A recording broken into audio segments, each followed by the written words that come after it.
দশাশ্বমেধ ঘাট থেকে এগিয়ে গেলেই মণিকর্ণিকা ঘাটের অবস্থান। করিডর পার করলে একবার দাহস্থান শুরু। পাজা পাজা কাঠের জঙ্গলে আতকে ওঠা প্রাণের হাহাকার করে যায় ভেতরটা। মনে হয় যেন কোন অজানা জায়গায় ছেড়ে গেলাম নিজের অতি প্রিয়জনকে।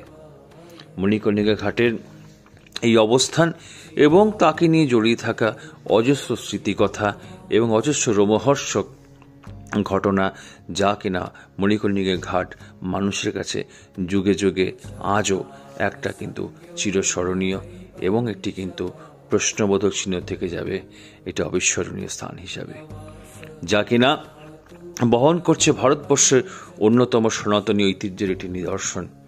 এই মণিকর্ণিকা ঘাট যা কিনা লুকিয়ে রেখেছে অজস্র রহস্যকে।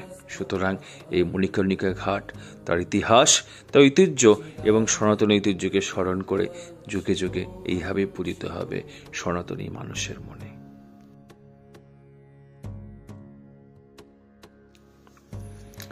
মণিকর্ণিকা ঘাট হলো সেই ঘাট বিশ্বাস যেখানে দাহ হওয়ার মধ্য দিয়ে মৃতদেহের মোক্ষ লাভ নিশ্চিত হয়। যদিও এটি প্রবাদ বাক্য।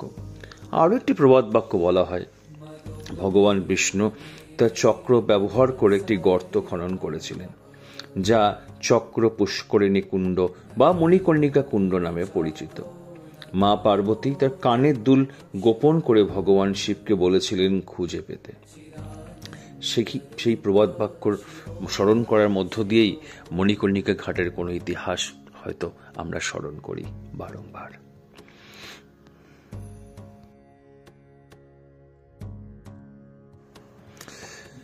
যেখানে সব কিছুর শেষ মৃত্যুর মধ্য দিয়ে, জীবনের সব অহংকারের শেষ পরিণতি মৃত্যুর মধ্য দিয়ে, এমনই এক স্থান ভারতবর্ষের মধ্যে অবস্থান করছে বেনারসের মণিকর্ণিকা ঘাট।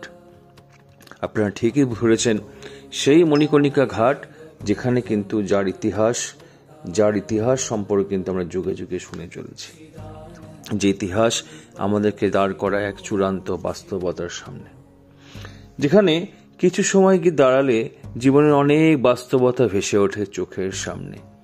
চিতার অভাব যেখানে হয় না, রাত দিন 24 ঘন্টা সেখানে জ্বলেই চলেছে একাধিক মৃতদেহের দাহ কাজ। অনেকটা বুকে পাথর দিয়েই সেই দৃশ্যের সাক্ষী হতে হয় জীবনের চরম বাস্তবতাটাকে একবার পরীক্ষার আগে শেষ রিভিশনের মতো ঝালিয়ে নেওয়ার উদ্দেশ্যে।